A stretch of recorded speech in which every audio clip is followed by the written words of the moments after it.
É parte da natureza humana o medo do desconhecido. Mas e quando algo que você não entende faz parte de você?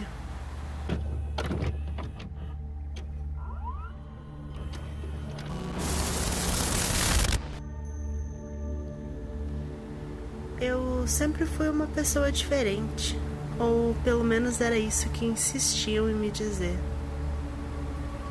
Quando eu era bem pequeno, meus pais e eu sofremos um acidente durante uma viagem de carro. E com a gente ficou tudo bem, mesmo depois de meu pai bater com o carro em uma árvore. Mas eu não posso dizer o mesmo da pessoa que meu pai atropelou antes de sair da pista. E esse foi apenas um dos muitos incidentes que tivemos. Com o tempo, eu passei a ter acompanhamento psicológico constante, mesmo eu dizendo a todos que eu nem sequer lembrava que essas coisas aconteceram. Como da vez em que meu primo bateu a cabeça na beirada da piscina enquanto a gente brincava.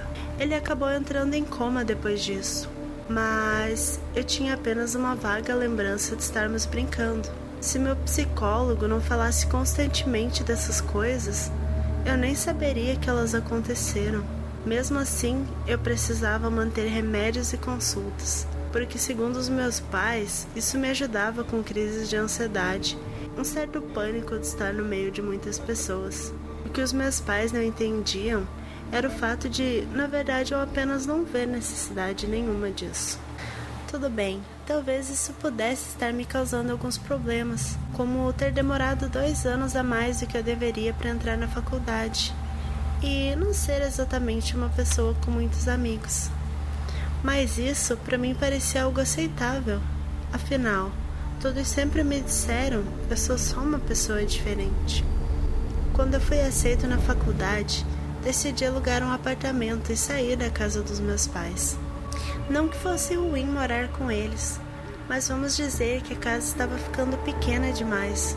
Eu tenho 3 irmãos mais novos, e quem sabe como é tentar estudar ou até mesmo dormir em uma casa com 2 adolescentes e uma criança, entende que não foi exatamente uma decisão difícil.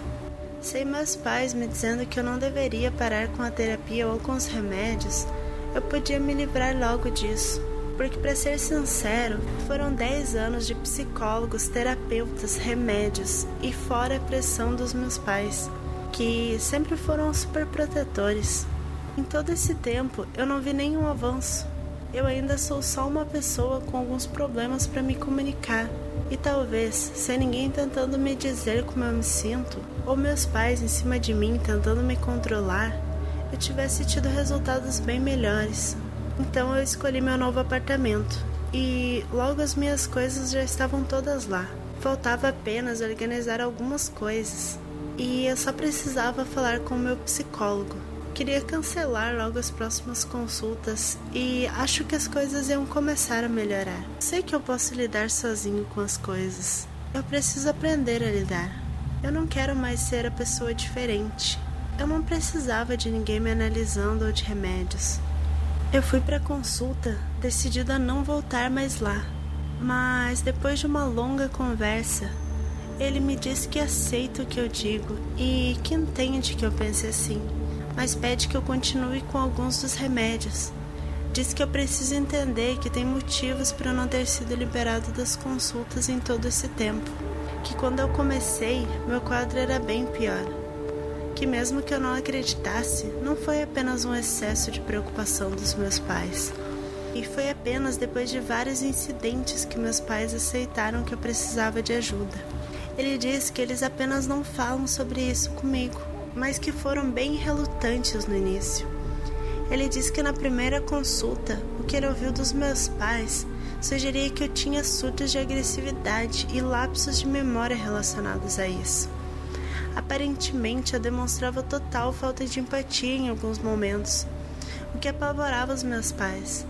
Mas que com o tempo, vendo como eu reagi bem aos remédios e vendo meus pais dizer que eu estava mais calmo e mais comunicativo, ele passou a crer que eu apenas estava sofrendo com uma desordem emocional. Mas ele ainda achava que isso precisava de atenção, que para mim podia não parecer, já que fazia tanto tempo, mas que isso me ajudou sim a superar várias coisas. Ele me pede para que eu continue com as consultas, mesmo que agora sejam apenas uma vez por mês, só para ele saber como eu estou e ter algo para dizer para os meus pais, porque afinal eles ainda ligariam para ele para saber de mim. E tudo bem, eu podia manter isso por um tempo, se isso fosse ajudar a tirar os meus pais do meu pé. As aulas começam, e não é tão ruim quanto eu esperava. Talvez ser um pouco mais independente tenha me ajudado mesmo. Eu ainda tomo alguns remédios, então tenho que recusar qualquer convite para sair e beber, ou convites para festa, e isso tá me atrapalhando um pouco para fazer novos amigos. Então, acho que eu preciso mudar isso. Depois de muita insistência, eu aceito o convite de uma garota para ir com mais alguns colegas em um barzinho. O lugar não fica tão longe do meu apartamento, e se eu não gostasse era só ir para casa. Eu parei de tomar meus remédios alguns dias antes, para não ter nenhum problema. Afinal, eu queria beber. Nunca pude fazer isso, não mais que 1 ou 2 goles. Resolvi fazer um desafio comigo mesmo. Já que agora eu era uma pessoa responsável, eu ia beber o quanto pudesse, mas sem passar mal com isso. Eu tinha que estar na cama no outro dia de manhã, e tudo devia estar em ordem. Foi uma ótima noite. Eu não sabia o que esperar, não era exatamente algo que eu costumava fazer. Talvez eu tenha bebido um pouco além do que eu devia. Eu lembro de chegar em casa, me segurando nas paredes. Eu acordei debaixo do chuveiro no meio da madrugada. Fui para a cama com uma dor de cabeça horrível, mas ao mesmo tempo ria sozinho. A que ponto chegamos? O outro dia foi particularmente horrível. Eu passei o dia todo com náuseas, mas tenho que admitir, talvez uma ressaca seja um preço pequeno a ser pago para me divertir de verdade. Eu nunca fui tão espontâneo como naquela noite. E também, depois de dormir muito e tomar alguns remédios, eu já estava bem e ansioso para ter outra noite dessas. No domingo, sou avisado que na segunda não teremos aula. Parece que uma garota da faculdade havia sido encontrada morta no final de semana. Eu procuro sobre a notícia na internet e uma garota da minha turma estava indo para a casa dos pais na sexta-noite. O seu último contato com seus pais foi antes de sair de casa. Depois de suspeitar da sua demora e não conseguir entrar em contato com ela, a família chamou a polícia. E eles acabaram a encontrando morta horas depois dentro de um carro. O carro estava parado na beira da rodovia, próximo a um posto de gasolina. Na quarta-feira, voltamos a ter aulas normalmente, mas o medo nas pessoas era evidente. Quem matou a garota não foi encontrado, e até então não havia nenhum suspeito. No final de semana, a turma se reuniu para beber e homenagear a colega. Embora eu não a conhecesse bem, todos pareciam bem abalados com tudo isso. E foi uma noite bem difícil. Depois disso, resolvi passar no bar próximo à minha casa. Queria me distrair um pouco antes de ir para casa tentar dormir. Estava realmente sem sono. Tomei algumas cervejas e conversei com algumas pessoas, mas o assunto da garota sempre surgia. A polícia agora suspeitava de um ex-namorado da garota, e ele iria depor no outro dia. Depois de algumas horas e várias cervejas, eu fui para casa. Cheguei em casa novamente me segurando nas paredes, e só lembro de acordar de madrugada no chão, dessa vez do lado de fora do banheiro. Parece que eu estou cada vez mais próximo do quarto. Da próxima vez, quem sabe eu chego lá. Eu fui para a cama novamente com um sorriso no rosto. Nesse sábado estava um pouco melhor, e mesmo se não tivesse, precisava ir até a casa dos meus pais. Senão, eles apareceriam aqui atrás de mim.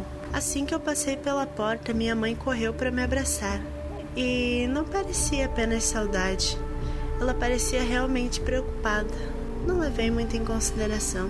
É só a mistura de uma mãe paranoica e um assassinato próximo à casa do filho. Quando chego na cozinha, abraço meu pai e vejo a mesma expressão nele. Pergunto o que eles têm. Eles me perguntam se eu não li sobre as garotas que morreram na noite anterior. Meu pai lê para mim a notícia. 4 garotas da mesma faculdade foram encontradas mortas na noite de sexta, quando voltavam de uma festa. Agora se fala sobre um assassino em série. Eu vejo a foto das garotas e reconheço pelo menos uma delas. Minha mãe me diz para ficar em casa. Ela fala que vai entrar em contato com a faculdade e trancar a minha matrícula. Diz que ela sabe que eu não estou tomando meus remédios e que eu não posso ficar tomando decisões pelas costas deles, que são eles que sabem o que é melhor para mim. Eu decido que não vale a pena discutir sobre isso. Eu não sou mais uma criança e eles não podem fazer isso. Eu volto pro meu apartamento e em todo o caminho eles não param de me ligar. Eu coloco o telefone no modo avião, passo novamente no bar e compro mais umas cervejas. Então eu vou para casa e deito na cama, coloco um filme e bebo até pegar no sono. Eu acordo com batidas na porta e que surpresa! É a minha mãe histérica gritando do lado de fora que eu não podia sair daquele jeito e ficar sem atender o telefone, que eles estavam apenas preocupados. Isso até eu abrir a porta e ela sentir o cheiro de cerveja. Ela começa a me perguntar sobre os remédios. Sem dar tempo de resposta, mando ela sair. Ela não pode mais falar comigo assim. Eu fecho a porta e a deixo gritando do lado de fora. Uma hora, ela vai cansar e vai embora. No fim do dia, pego novamente meu telefone e, fora as mensagens da minha mãe me xingando, uma mensagem da mesma garota que me chamou para sair na primeira vez. Bom, era melhor que beber sozinho. Ela disse que queria alguém para conversar, então fomos novamente para aquele bar. Ela disse que estava preocupada, conhecia todas as garotas que haviam sido mortas. Disse que agora seria difícil seguir com a faculdade. Conversamos muito e bebemos muito também. Eu tenho que admitir que, mesmo ela aparentando estar bem, eu já estava mais para lá do que para cá. Ela me acompanha até a entrada do prédio. Eu lembro de estar trocando as pernas na rua. Acordei de manhã no banheiro. Nenhum progresso essa noite. Eu ri um pouco sozinho até ouvir meu telefone tocando. Fui ver e era ela de novo, a minha mãe. Atendo e dessa vez ela está chorando. Ela começa a me perguntar onde eu estou. Eu digo que eu estou em casa. Ela começa a me implorar para não sair, diz que já está chegando. Eu exijo uma explicação. Então ela me diz que não pode explicar por telefone, mas que eu apareço nas filmagens na frente de um bar, perto do meu apartamento. Que nelas eu estou conversando com a primeira garota morta e foi na noite que ela morreu. Diz que eu saio de carro logo depois que ela sai. E que meu carro também aparece nas câmeras do posto, passando logo depois que ela saiu de lá. Que eu também fui visto conversando com as outras garotas que morreram. Mas eu não me lembro de nada disso. E eu nem conhecia essas garotas. Ela tá tentando me assustar pra variar. Se eu não aceitei ir pra casa por medo de ser morto, agora ela quer que eu vá por medo de ser preso. Eu desligo o telefone sem nem responder a isso. Eu vou pro meu quarto. Quando eu entro, vejo na cama a garota que estava comigo ontem à noite. Ou pelo menos parece ela. Não dá pra ter certeza com todo esse sangue. Agora tem alguém batendo na minha porta. Mas eu acho que dessa vez não é a minha mãe. Parece que no final de tudo, não era a mim que ela estava tentando proteger.